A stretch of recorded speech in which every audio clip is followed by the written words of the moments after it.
All right, welcome to an all new episode of FR Racing's Garage Talk. I'm DJ Pluck. I am Eric Richardson. So we are on the clock today. So we're gonna move. We're gonna actually try to keep this thing like under 15 minutes, like we promised, but that doesn't always happen.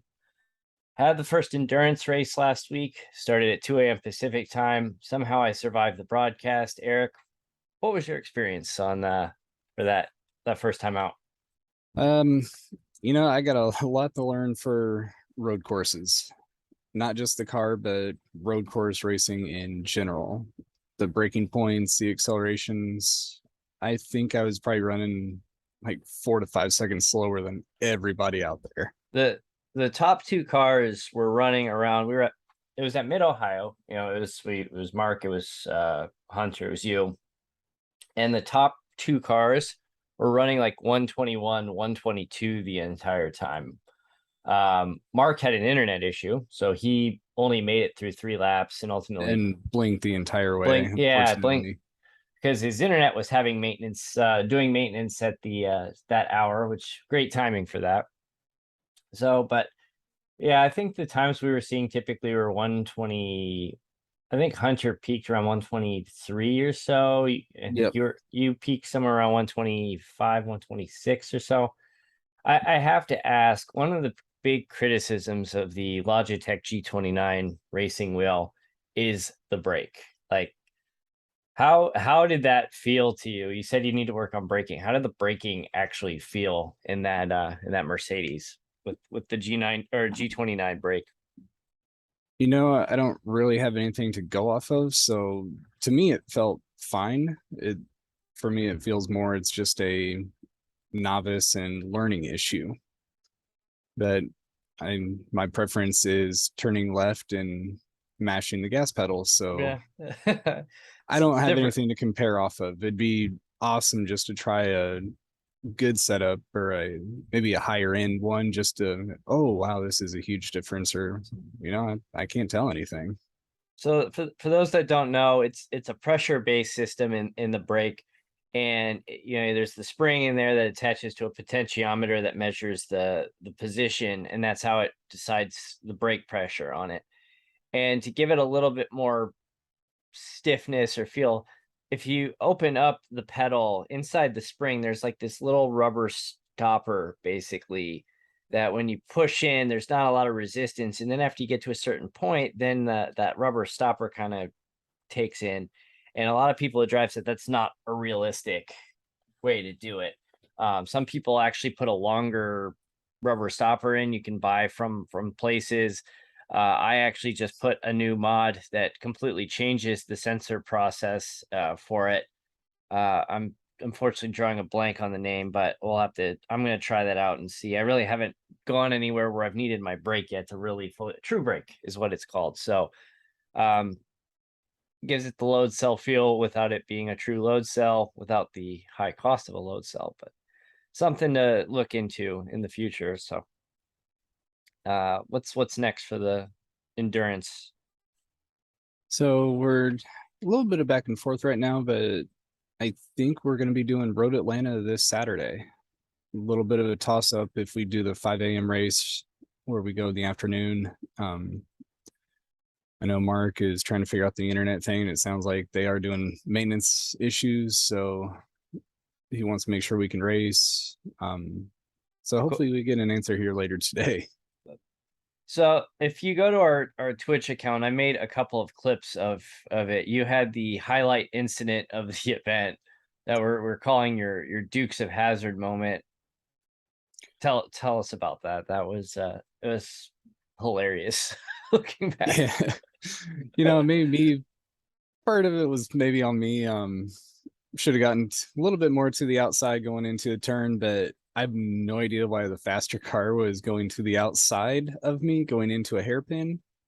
We bumped and I kind of got sent I, in, and I don't think it was you bumped. I think it was he tried to ram you out of the way, and yeah, that sent you that's both off the possible track. too.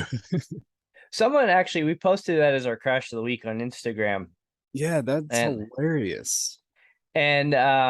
somebody commented that they were in that race too, and said that same car ran their car off the track at 2 different points during that 3-hour race. So it sounds like that driver was a little Maybe a little too a aggressive, little or too aggressive, or thought he, was much better than what he was. So the fact that he went off the track too in the process of trying to ram you off the track, I guess I don't feel so bad for him now. So, but the hilarious part of it is, while you're trying to stop your car, you go onto the grass, back onto the track, right in front of a completely different car, and the I car think he gets, needed a new pair of pants yeah, after he that. needed a new pair of pants, because in the cockpit view of that other car, he's driving, and then all of a sudden, here comes the 88 FR Racing entry right across the front windshield of his car, all 4 tires in the air at one point. And And going into that, I was full brake, yeah. trying to do what I Oh could to yeah, you not can go see with, across. with these cars that they have brake lights, you can see the brake lights are on as you're trying to stop, and just didn't quite work out for you. But the car that you pulled in front of, yes, you may have needed a change of pants after that moment, but he survived and moved And on. sorry if I caused any issues to you. Hopefully I can learn and That enjoy it. But yeah, that was hilarious. And it was like our second most viewed reel ever that we've published. I think we're at like 14,000 views of it right Yeah. now. So I put on a clip on Instagram of the real-time reaction. I'm actually, there's 10 minutes left in the race. I'm trying to wrap it up, and then all of a sudden, like, let's do a race recap, and then you get bumped. You're like, oh, Eric's off the track, and then I see you coming back onto the track, and I'm like, oh no! I mean, it was so good, but It was so much fun when I wasn't racing, just being in the chat with you and Taka and Mark and Hunter, just talking yeah, about everything. It everything. was I mean, hilarious. we talked about our racing memorabilia that we own, and the Craftsman Truck Series coming back, which we'll briefly talk about here in a bit if we have time.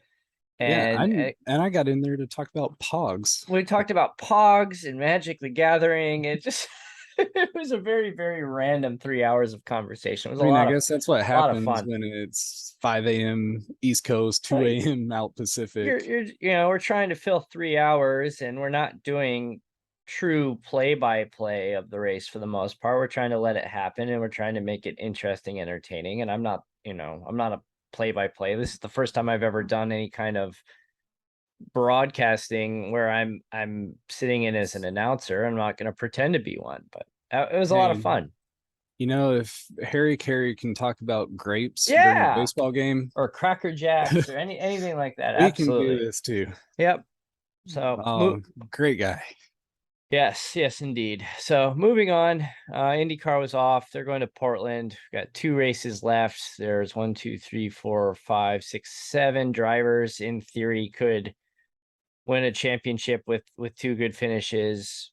Yeah, it's a close race going in. 3 points, and then what was that? 14 points About 4, separating the top three. yeah, 14 and then 17, and then it's a little bit further if Sushi get back to 4th, 5th, and 6th. But I think uh really those top four, but how close it is, it's going to be an interesting finish. the crazy thing about Marcus Ericsson is that, like, he hasn't had a great season. The only thing that helped him was, one, he won Indy, and two, Indy was a double points race. Yep.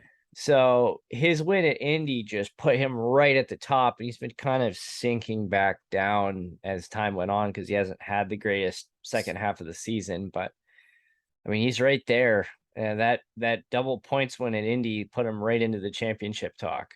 And then, as always, you got the Iceman just kind of lurking, waiting to pounce. Hmm. And so they're at Portland this weekend. Formula One, Max Verstappen wins again. Kind of just a broken record at this point. Max Pole Verstappen wins. position, He wins the I, race. he when we recorded this, it was just after the first practice session at his home race in the Netherlands ended, and I guess he had a transmission problem, had to drop out pretty early on, so he did not have a great showing this morning. And Mercedes was 1-2 in the first practice today, so it'll be interesting to see how the qualification in that race goes. Mercedes has been a while since there's been a season without a Mercedes win, and they're running out of chances. I still think they will get a win. I don't know if which driver will win, but they're running out of I feel like chances. it might be George Russell. I'm gonna throw He that one was, out there. yeah, he was top today. It was George Russell, Lewis Hamilton, and then Daniel Ricciardo is leaving McLaren at the end of the year. And an interesting rumor happened yesterday that said that Ricciardo might sign on as the reserve driver for Mercedes next year, with the intent of, if Lewis Hamilton hangs it up in the next year or two, that he might end up jumping into that second seat at Mercedes, and Russell being one, Ricciardo being number two. That would Which, be interesting. yeah. So, or in the meantime, the kind of the running joke is the reserve driver for Mercedes is actually the Williams driver. So there's one of the Williams spaces, at least one of them, I think. If not both, I don't think they have him locked in yet. So Ricciardo to Williams for a year or so. But I mean, it's not like he's young. He's 33, 34 years old. So it's not like his career's, it's not like he's Max Verstappen in his early 20s just getting started. I mean, he's later career. So never know. Yeah, lots going on there. Lewis Hamilton wrecked lap 1 last week. Not his year. Was it somebody else or one of the other F1 drivers that said Lewis Hamilton can't drive unless he's out front? Yeah, it was Fernando Alonso who That's right. Hamilton hit. And somebody pointed out that Lewis Hamilton has more wins starting below the first position than Alonso has, period. So I was like, oof, the Lewis fans strike back. So NASCAR, I wanted to spend more time on this, but I don't think we're gonna have time today. Yeah, there's so much to unpack from that race. Yeah, so Daytona was rained out Sunday or Saturday night, ran Sunday morning. Austin Dillon wins. A lot of accidents, including running when it was raining out there and And losing a that's what let chunk of Austin the field. Dillon get through. Yeah, yeah, Dillon got through and you lost half the field. So you're running the last 20 laps of the race and you have like Noah Gragson had a chance to win late. Cody Ware had to be blocked by Tyler Reddick, who is, he was making a run. I think he finished 6th which is his best Cup finish ever. Kyle Busch was out there damaged, finishing 10th. Truex misses the playoffs because he was running a damaged car and just kept falling backwards. Yeah, your top 5 or 6 cars, it was Dillon, it was Reddick, and I forget how the rest of the top 5 or 6 or the top 5 played out, but it was people you don't usually see at the front. And Ryan Blaney might be the luckiest guy in NASCAR Yeah, too. Gets the wrecked luckiest. early on. Mm-hmm. Then we end up with 16 winners. Yeah, he's going into the playoffs somehow in 7th with no wins, but that's also in large part due to Kurt Busch still having concussion issues and I kind mean, of giving up his spot. yeah, and then I kind of got the hint that Bubba Wallace is going to be driving Kurt Busch's car to try to help with winning the Yeah, they're going for manufacturer's the title, yep. and that move makes me think that I don't think we're going to see Kurt Busch drive again this year. Yeah, I kind of see that if they're making a big change like that, pulling Bubba out of the car he's been Out of in his all year. yeah, to put him in his teammate's car. This isn't something where Busch is going to be sitting out another race or two. Maybe we see him before the end of the year, but I have a hunch that we're not going to see him. If we do, it's going to be very late in the year. So It'll be fun to see who fills that 23 car, if it's going to continue to be Ty Gibbs or if they kind of rotate it through. I mean, Ty Gibbs has been doing decently well out He's there. been solid. Yeah, I don't see why. If they did, like, who else would they put in there? Like, it doesn't. It would be somebody, one of the Xfinity guys, maybe, that making debuts. I mean, is that really something you want to do this time of year? Maybe, especially around the playoffs. yeah. It'll be fun to watch. So Wednesday Night Dash had our last recruiting race. Jonah Cullen, who is a guest driver, we're trying to get him into the league. He was good. He was fun to race with. Um, Yeah, won the he race. actually had trouble He early. had an early incident. He had to pit, did the quick repair, got his lap back on the with the lucky dog, and put himself right back into contention in the second half of the race. Had a good run. Uh, Chad Winstead was stopped in to race with us, and him and Hunter had a bit of an incident, and then yeah, Jonah pulled through, and yeah, I thought he was finished early on, and again, this is why we do the competition caution. You put a guy who was a lap down in a short race back into contention again on the drop of the green flag, and he had a good day. So that's awesome. Yeah, as far as season goes, like what the recruiting races have shown, we're gonna have It's a pretty competitive and exciting season and because the thing is, like, I too, like, I was not doing great, and then about 10 laps in, I figured out what I was doing wrong. And I'm like, I was 2 seconds slower than the leaders, and all of a sudden, they're within 3 seconds of catching me with about 10 laps to go before the caution. And I'm like, oh, I'm gonna totally get lapped. And then it just clicked. I figured it out, and I was outrunning the leaders for the last 10 laps of the first half of the race. And then all things went to hell for me. iRacing uh, reset all my hotkeys somehow, reset all my sound settings, and I didn't catch that. So when I went to hit my hotkey to throw the flag, it went back to the default uh get out of my way, foo text, which I don't know why they use that as a default. That's so stupid. But again, I don't work for iRacing, not my decision. And I ended up, while I'm trying to type and drive and type this command to get the flag thrown, the text wouldn't work. And then yeah, and then I totaled my car in the process. So I'm just like, whatever. I set out the second half of the race because I'm already like, I went like 5 laps down because I had to take a tow. And so I guess that's one more thing to check on my pre-race checklist to make sure that my flag hotkey is ready, and I'll probably need you to have your backup ready just in case. yeah, I'll double check mine. I haven't needed it, but at least we have a spare if we need it. Yep. So season But starts this yeah, Chicagoland. where was our first race? Auto Club. That was a very competitive recruiting Yeah, race. until yeah, with the exception of the guy Yeah, trashing except the everybody. troll. Hmm. Then Daytona was wild but good close racing. We had 29 drivers start that race. Some of them dropped out before the green flag for some reason. I think we ultimately started with like 20 or 22, which is still great turnout for a recruiting race.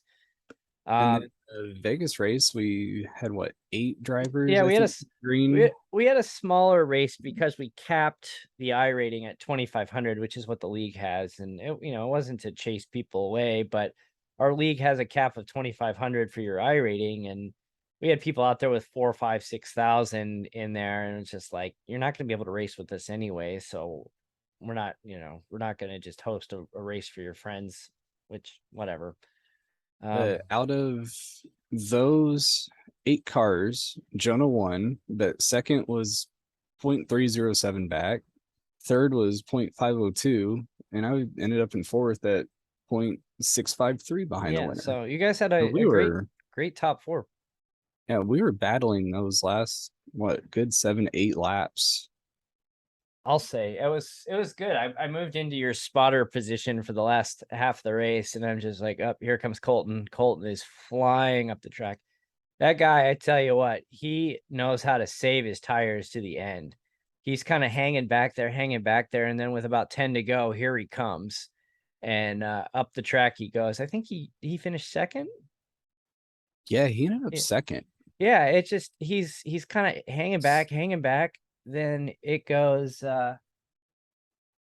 it just goes yeah, he just takes off. I mean, it just, that guy knows how to save his tires. So it's, he's Yeah, I think with about 3 to go, I got into a turn one just a little too deep, and that allowed Colton to get by me. And then it takes a lap to kind of get back up to full speed. And I think I just ran out of time. Yeah, yeah. It's things you learn. I mean, But it's it's gonna be exhibition.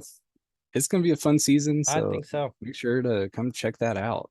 If you want, come join us too. Yes, we're still taking drivers. frracingonline.com/WND, race information and register. So please come sign up. We're taking about 5 or 6 more drivers this season. We'll be back broadcasted, and we're ready next week. So Yeah, final we'll be at thoughts. Chicagoland. Yeah, Chicagoland, then Kansas, Mid Ohio. We're gonna be at Concord. Talladega's in there. Talladega's in there, and I'm drawing a There's two blank. other tracks. I Yeah, I'm don't drawing a remember. blank on the list of the two, but the schedule's posted. So on that note, we're gonna go ahead and wrap it up today.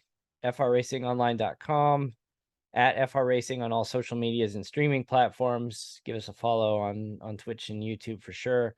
And we'll see you next week. And thanks for tuning in. We'll see you here soon.